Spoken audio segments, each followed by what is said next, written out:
So the project today is my neighbor is doing permaculture right next to me. So we're gonna try to move we're gonna try about 6 yards compost, bring into his yard, and then we're gonna try to top dress that with some Texas native mulch. So this video will be mostly just us going to the rock and dirt yard, loading material, coming back, offloading it, and just trying to build up for his gardening. He's doing a kind of a different form of suburban gardening in his backyard, trying to maximize his footprint, grow as much as he can. He's doing veggies, kind of same as me, but he's kind of getting more into the fruit tree side of things. And I'll probably wrap this video up today. I'm gonna pick up some of this compost for myself. I'm gonna top dress the beds that I finished up yesterday. Just kind of built the level up a little bit higher. And I was actually doing some reading this morning on the Texas A&M Extension Office website about citrus trees. And they're saying that right now it should be a perfect time to plant those citrus. You want to get them in, get them established, get them growing and established before the heat of the summer gets here. So I'm actually going to try to put one in the ground today. Might even try to put 2 of them in the ground, and then I'll just need to build 2 more boxes at some point. And I've got that third citrus to go in, and probably try to do maybe another fig or put another citrus in. Not really sure yet. I've got a couple options. I'm looking at possibly getting a kumquat, but I just don't know. I really am leaning more towards the oranges, and seeing what I can do with those in the Texas landscape. So stay tuned. We're just going to be moving a lot of material today. It's going to be a video of just moving material back and forth. Just a bit of manual labor.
No, but it's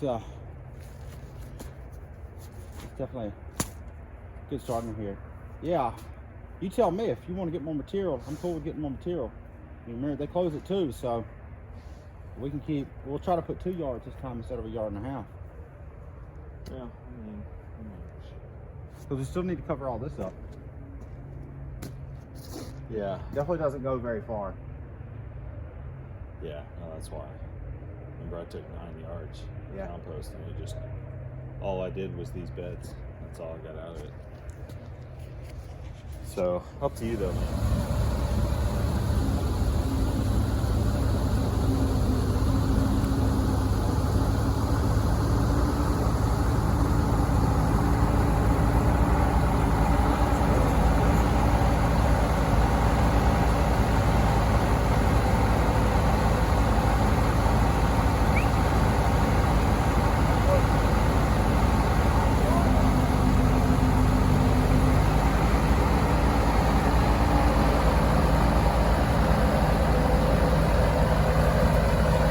Back for our second load of material.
2 yards.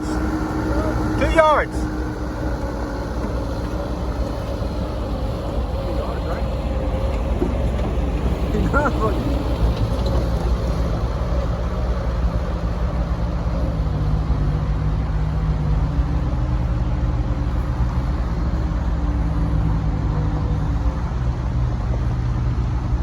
Texas native mulch.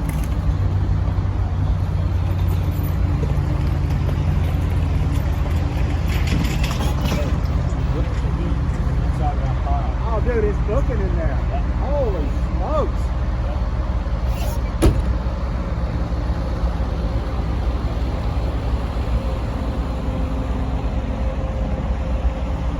Dude, that's smoking.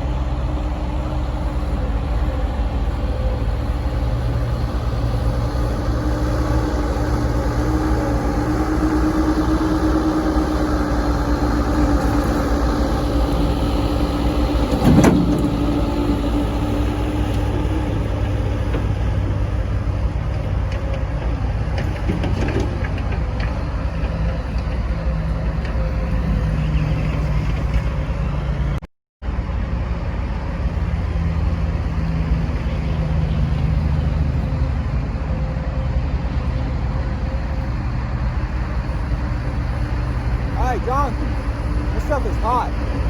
It's very hot. It's steamy. It's hot.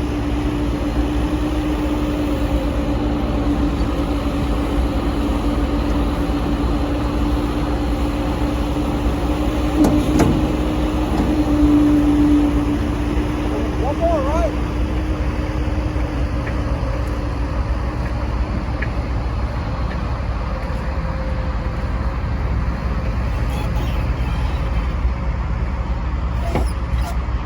You got gloves?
No, this is definitely a good amount of material. So what are we looking at? 5 inches, 6 inches right here from this with cardboard with the carbonation material below it. Plus you can always scatter some out to other spots. Yeah, that's what I'm saying is I could probably scatter some of this because, well, and you know, I didn't want to commit to the rows because the rows need to change, but if you don't put compost in your walkways, save yourself a foot, 12 inches wide of compost every which way, you know what I'm saying? Yeah. So, I mean, I'll just level this out just for all of it, just so that it's leveled out, but it's probably not. So we want to try to go ahead and put mulch on top of this today, or just kind of stack it up? No, I'm going to stick to, I'm going to put it over there basically. Okay. And well, we're supposed to start getting some rain here in the next, I think this week. So, what do you? Don't know yet. Okay.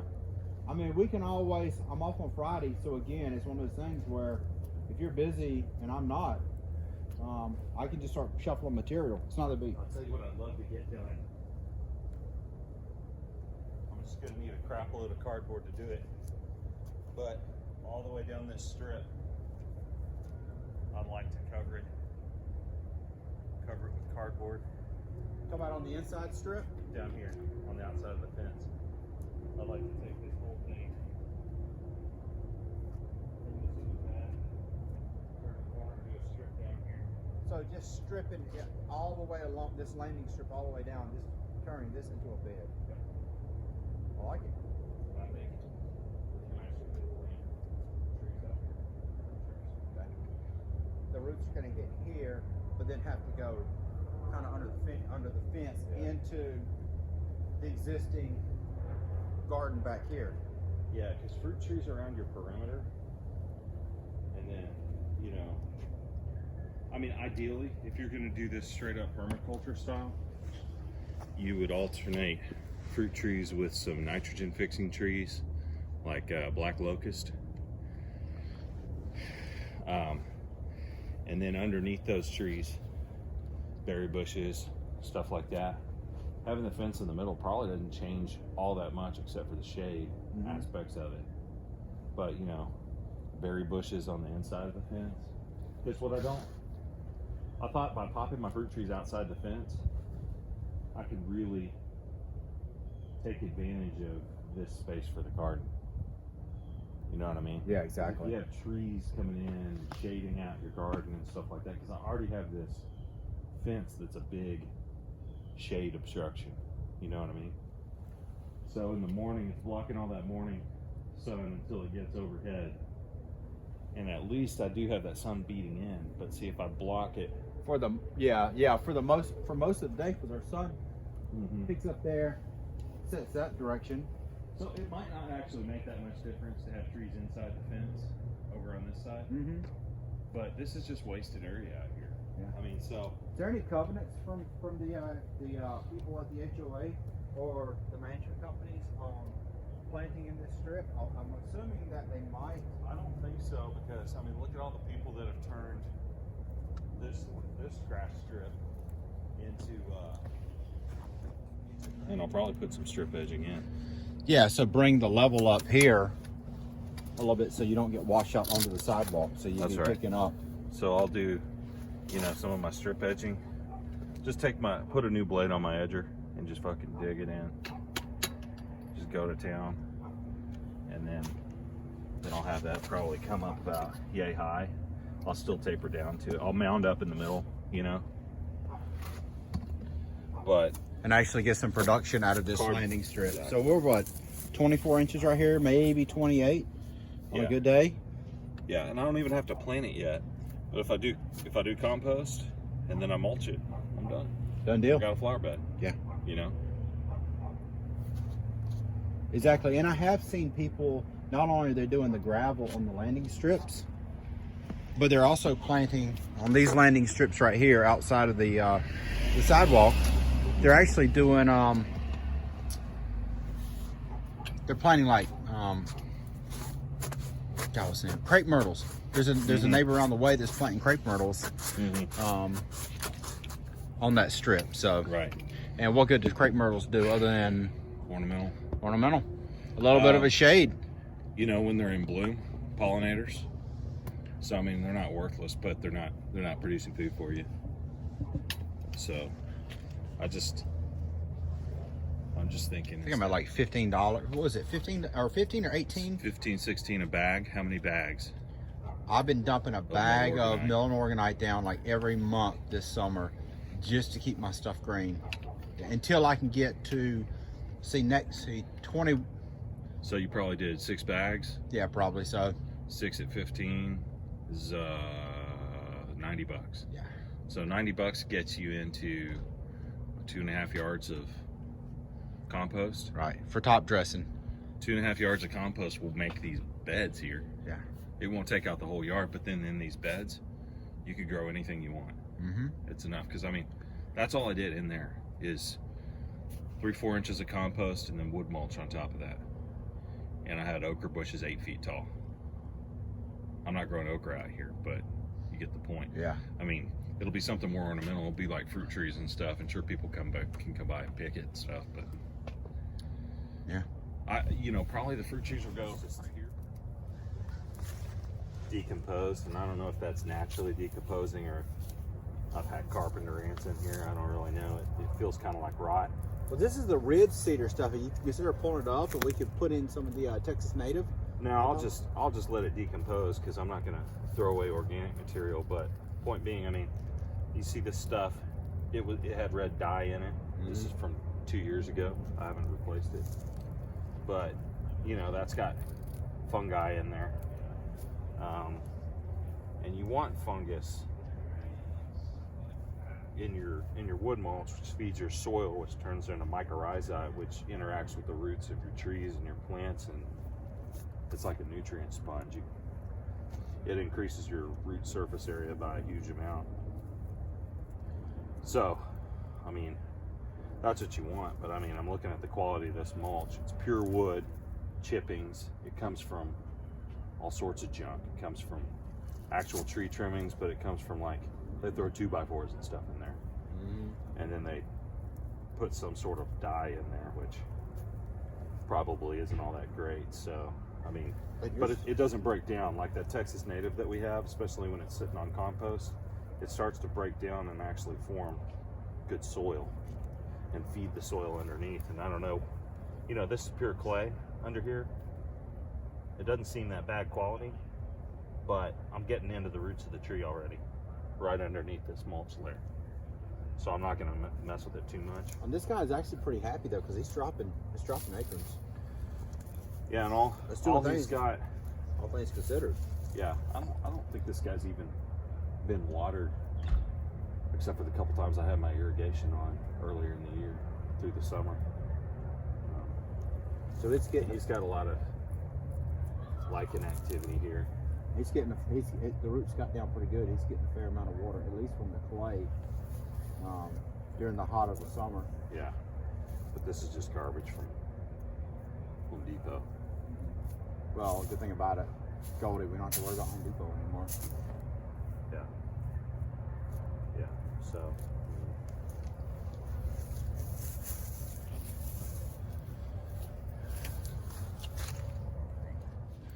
Metal. Oh yeah, no. I don't want to chunk up your stains. So. No worries. So all we've done here is top dress the garden blend I dropped in yesterday with kind of straight compost, just as a top layer. I think we can plant today. Yeah. I got enough mulch to go on top of it. I didn't know if you wanted to put a board on the side here, so I kept your compost away from it. Yeah, so what I'm gonna do is take this one off. This is just holding it together, but I'm gonna take that 5/4 board you have and just cut. I think that's what 30-something inches. Just cut a piece and just screw it on, and then I'll tie that together. And I'm not worried about the bottom board because I'm just gonna build 2 more along here, modular style, and they'll just all kind of run together. The main thing is cardboard is everywhere. The grass can't grow up through it, so if you're building more than just 1 5/4 and leave the bottom open, right? Yeah, that's the plan. No need. No need. And then my other thought was, so where I've got the rain barrel set up down there, I got a 5/4 board set sideways. Just come all the way down, kind of knock this out, and then just start maybe in the spring to level this off. And this is where I was going to rock it, and then pack it down and just rock this whole thing. But I got to level the slope out some. It's just too much right now.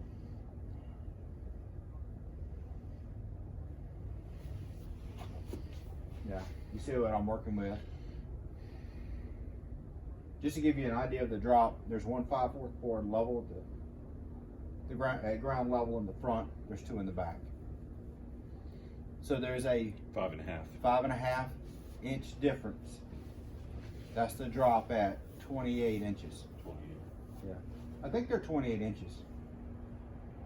Looks about right. I think that's what I measured at 28.5 or something like that. So a 5.5 inch drop at 28 inches. So are you committed to keeping the path the width of the gate, or are you willing to come narrower? I'm willing to come narrower. The main thing is, the only reason we really want to level this up is so I can roll the trash cans along here much easier, getting stuff to the front, to the back, wheelbarrows, etc., moving material, everything flows easier going to the backyard. And then this is useless real estate right here as well. So again, same thing as what you want to do on the outside of your gate. I build up cardboard, compost, garden blend, whatever, and then this could be blackberries, strawberries along here for food production. Would you frame a bed up here, same as this? Same as that, but I wouldn't do it. I don't know if I do it as modular. I would just basically run 1 5/4 board, or several of them actually, but just do one long continuous run all the way down. What about another rain barrel in the middle? If I did do rain barrels, I'd put 2 more down here on this end, Okay. but I'm gonna have to bring the gutter over to tie in. And that would give me 6 or 7 total. Hello. Hi, B.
So it started raining. We weren't exactly expecting to get rain today, but it came down anyway. So I decided to go and put these the citrus in the ground. I've got the Hamlin orange right here,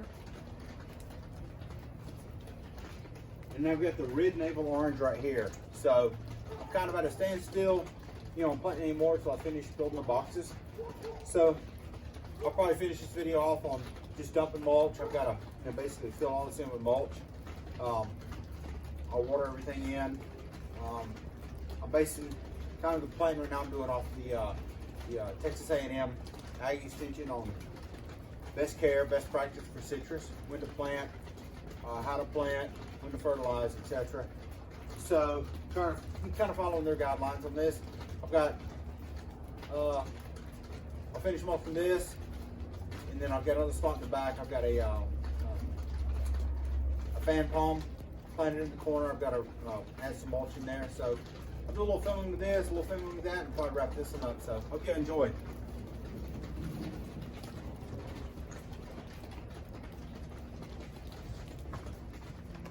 So I got the orange trees fully mulched in. I've got tree rings around them. I don't know if you can really tell from this angle. It's getting really dark. Sun's going down. It has not stopped raining, which is perfect timing for planting. So call this done, and I'll show you what I did in the back around the palm tree. So I put this fan palm in probably 6-7 months ago, and I mulched in about the same time. So it had settled down pretty good. So I decided to go ahead and remulch this in, redo the tree ring. I did this bit about 2 weeks ago, mulch that back in. Same with this one, and including the tree ring, so you can kind of see the difference. It kind of browns out over time. The fresh stuff is really dark. So I'm really happy with the growth on this one. This fan palm is really happy. So I hope you enjoyed the video. Hope there was some good commentary on here about suburban gardening. Stay tuned for more.